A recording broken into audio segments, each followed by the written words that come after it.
everywhere you look right now, you're going to at least see one or two articles, one or two videos talking about how Ubisoft is dead, how this is the end for them, and all of the above. I haven't done the math, and to be honest, I'm not bothered to do the math because it's their company, the Guillermo family. They need to be the ones that navigate through this crazy, situation that they find themselves in. However, I am interested in knowing how the Division Three's development is going to go ahead and push through with all of the different uncertainties that may be in the entire pipeline. I think, first of all, it must be acknowledged that Ubisoft missed a very, very big opportunity. They did not necessarily, in a sense, abandon the IPs that were very pivotal to them, all of them. They were still supporting the division and so on and so forth. But what they didn't necessarily realize was how strong the live service, I don't know how to put it, the cage was when it came down to player engagement and some of what has made a lot of these games possible in terms of these last few years. A lot of what makes these games possible is something that Tim Sweeney said. And this, what you're seeing here, is the, engagement tracker for the week ending December 28th, showing the games that basically players played the most. It's the fact that a lot of these games are games that players can play as a community. You can play these games with other people and you can pretty much have a good time playing those games. That's the unique selling point of a lot of these particular titles overall, like from a general sense.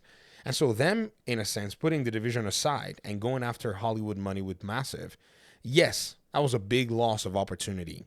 Could they have done it, side by side, taking much longer to release those two games, Avatar and Star Wars, while they continue to support the division in a much bigger scale with much more, nearer content releases? Yes, that would have been a very good, compromise. Because at the end of the day, making an Avatar game that was in production around the same time as the Division 2, and that Avatar game not coming close in terms of revenue that, just from a general, hypothetical perspective of mine anyways. So Division 2 already speaks volumes that, man, this was the wrong bet, or this was the wrong way to actually go ahead and sequence things. And then looking at the Star Wars Outlaws game, which also financially did not do well, both of these games cannot compare to what the Division has done for Ubisoft Massive.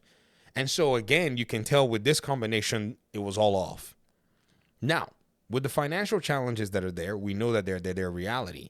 How is Ubisoft going to push through this? In the development of the Division 2, they have other IPs coming out. They have the Assassin's Creed game down the road. That one's already seeing its own challenges as well. Social issues and all of that. They invested heavily into leaning that way. That's now become something that, gamers are having a whiplash towards. And they're making a Division 3 game. When it all comes down to it, them pushing through is the most important thing right now for their company. Because if they want to make it into the category where they can have games that are providing the revenue that they need and they're supporting very well, then they really have to look at, their possibilities. It's either they go in harder or bust. They have investors that are going to kind of, if they can find good middle ground, they have investor money that they can put towards some of their IPs. They have proven data. They have proven, record as to exactly what it is that's going to, that's what could happen if they're able to appeal to their audiences and to their consumers and customers. The question now is how they're going to go ahead and navigate through with, investors that would love to get a bigger piece of the pie and love to get a bigger piece of control over how the IPs go. And with the way their IPs are made, especially in the West, compared to, say, even like if you think about the division in the West and the East, right? They're both two different games. In fact, it's called something else in China. It's not even called the division in China. It's called a whole different game. It has game modes to it that, are not available to the division players in the West. It's structured differently, all of that stuff. Could it be that, those things that they probably don't want to bring into the West infiltrate and make their way into the Western versions of the game because now there's more influence and more control than some, on the game when it comes down to, say, some of the investors? These are very important questions that you could basically explore, and, you have no shortage of all kinds of different, possibilities and, potential coming into play. But that's even all the way down, say, oh, they actually finished the game. The question now is, are they able to, in this market, in these conditions, with these circumstances, go in and say, yes, they can complete a division game, and are investors interested in investing in that particular proposition? Because the numbers for the division are actually quite impressive. 40 million players have played the franchise. How they never capitalize on those 40 million is basically, in my opinion, one of the most short-sighted things that I've ever seen. They were looking for an external audience in a gaming category that usually gets bodied by live service games, while they had a thriving live service game community in the division. I just don't know how they can go ahead and do that with the data set available to them. And you know what's crazy, ladies and gentlemen, is even if they were putting their games exclusively on, say, exclusively on their Ubisoft platform, right? They had access to other data sets.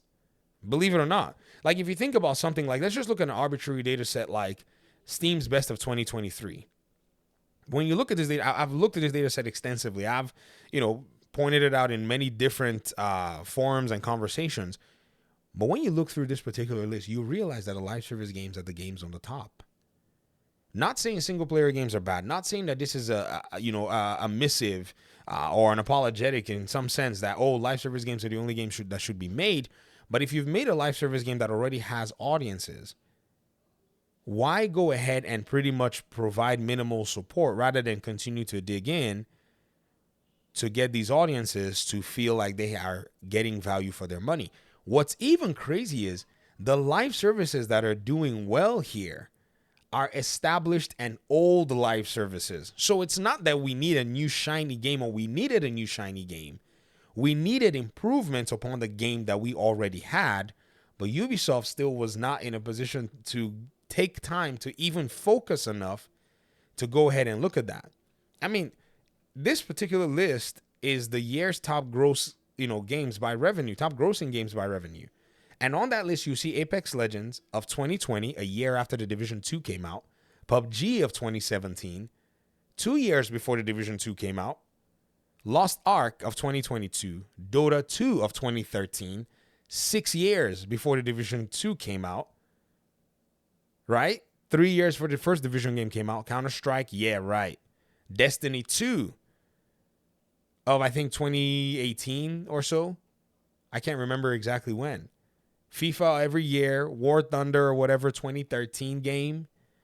Elder Scrolls Online, 2017 game. So, again, how they basically just abandoned, number one, the first Division game was quite shocking. Yes, the player base had mostly left and dried up, but they could still go ahead and improve upon the game. They had survival, they had a formula, but I guess they had to abandon because they had already jumped into production of a next Division game. Well, now they did a next Division game, which had access to the new generation of consoles. They had access to a lot of things, learnings, things that they, basically had gleaned from past Division games.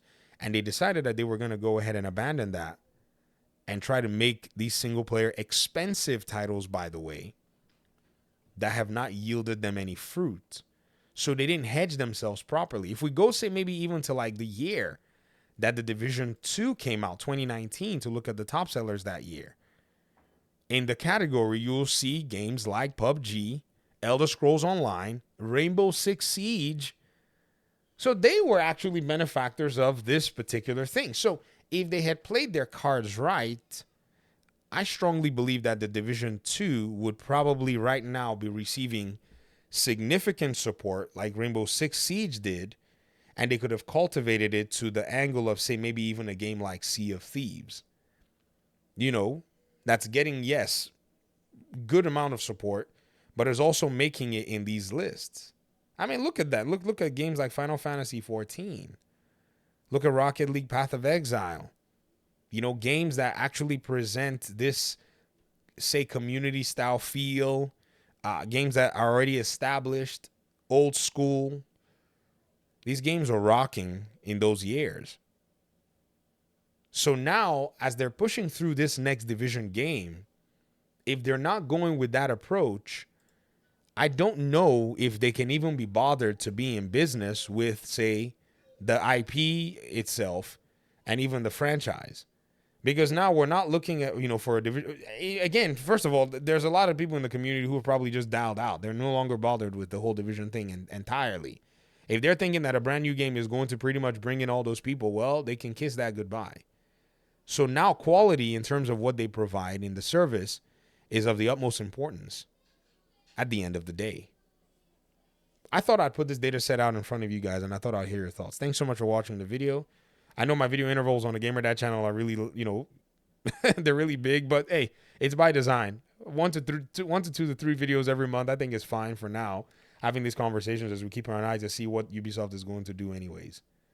Thank you so much for watching. Talk to me in the comment section. Peace out.